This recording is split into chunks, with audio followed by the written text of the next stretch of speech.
il faut rappeler que les fruits gueule cassée, puisqu'on les avait appelés comme ça, bon, ils étaient vendus moins cher parce qu'ils n'avaient pas bonne mine. Mais c'était tout aussi goûteux. Ah mais les mêmes, c'est le même soleil, simplement ils n'étaient pas calibrés comme la distribution le demande. Et les consommateurs ont adhéré, les consommateurs ont acheté. Bah oui. Donc ça se développe. Nouvelle étape aujourd'hui et c'est quand même un grand moment.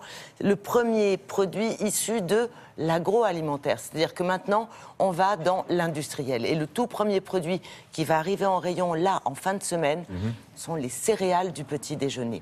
Vous savez, les marques ont un cahier des charges extrêmement sévère, extrêmement pointu.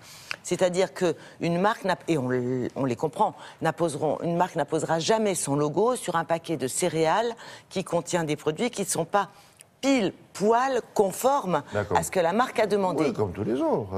Les fruits, pareil. Les fruits, pareil. Bon, là, donc, la plupart des produits qui ne sont pas exactement comme il le faudrait, eh bien, pour une bonne partie, sont jetés.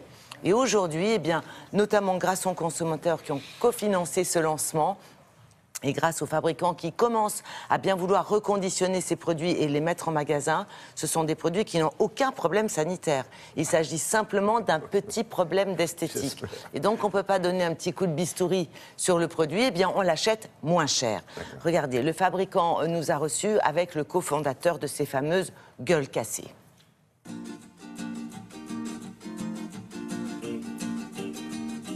Dans notre process de fabrication, nous avons des cahiers des charges très restreints. Et le process fait qu'il y a des variations dans le produit qui font qu'on doit séparer à peu près 10% de la production, ce qui représente par mois peut-être 100 tonnes, et que nous ne pouvons pas vendre à nos clients pour lesquels ils étaient d'abord destinés. 10%, c'est un taux très élevé.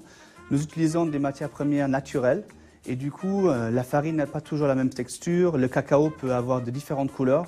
Et donc, il est difficile d'avoir à chaque fois exactement le même produit, de la même taille, de la même couleur en continu. Et nous devons donc mettre de côté une partie de la production. Donc ça, vous voyez, ça c'est un sac de 250 kg de produits parfaitement bons, mais qui ne correspondent pas au cahier des charges. Donc aujourd'hui, je ne peux pas le donner ni aux associations caritatives parce qu'ils ne peuvent rien faire avec ce sac, ni aux animaux parce qu'il y a trop de cacao dedans. Donc là, vous voyez, c'est un produit qui est très bon, il n'a juste pas la bonne couleur et donc on ne doit le jeter.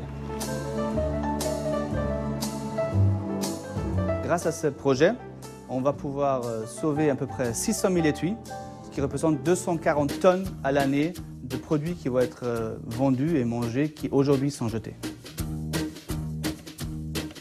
Ces céréales sont vendues moins cher, au moins 30%, et ça a été possible grâce au consommateur. Parce qu'il s'est mobilisé, qu'il a, via un site de financement participatif, décidé que ces produits ne devaient plus être jetés.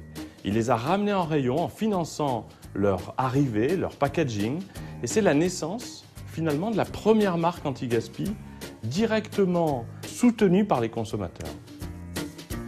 Ces nouveaux produits, on va pouvoir les trouver dans 1500 points de vente partout en France, parce que 3 enseignes majeures ont d'ores et déjà dit oui, on est prêt à distribuer ces produits.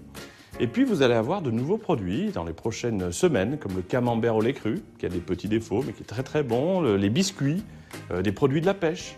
Et on voit finalement que tous les secteurs agroalimentaires vont livrer leur part de produits avec des petits défauts. Ça va permettre de les trouver moins chers et de fortement limiter le gaspillage alimentaire. C'est impossible. Et oui. Non, il faudra vraiment fouiller dans la boîte pour savoir quel est Mais c'est tout l'intérêt, c'est pour ça qu'on devient fou sur cette idée. Attendez, ça c'est le bien. Alors, celui qui est le moins bien enrobé, c'est celui qui a un défaut enrobé de chocolat. Et celui qui est le plus clair est considéré comme ayant un défaut, il est moins bien enrobé, donc il est jeté. Il est très bon. Vous faites comme moi à l'usine. Bah oui.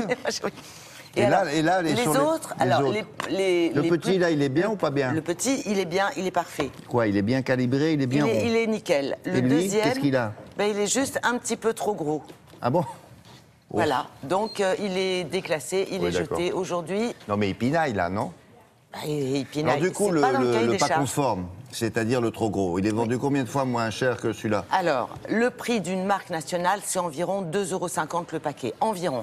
Le prix marque de distributeur, c'est environ 2 €. Et le prix gueule cassée, c'est environ 1 €. C'est-à-dire que ce produit-là, juste un petit peu trop gros, c'est le même, un peu plus... Oui. 1 € le paquet. Ah oui. Et les consommateurs adhèrent. D'ailleurs, ils ont cofinancé le lancement. Ah. Voilà, moi je vais juste vous dire que c'est bon. Parce que c'est exactement le même goût. Ah ben c'est délicieux. Même goût. Bon. Voilà. Eh ben, à Bon vous de petit voir, déjeuner. à vous de chasser le pas conforme et le casser. Merci beaucoup.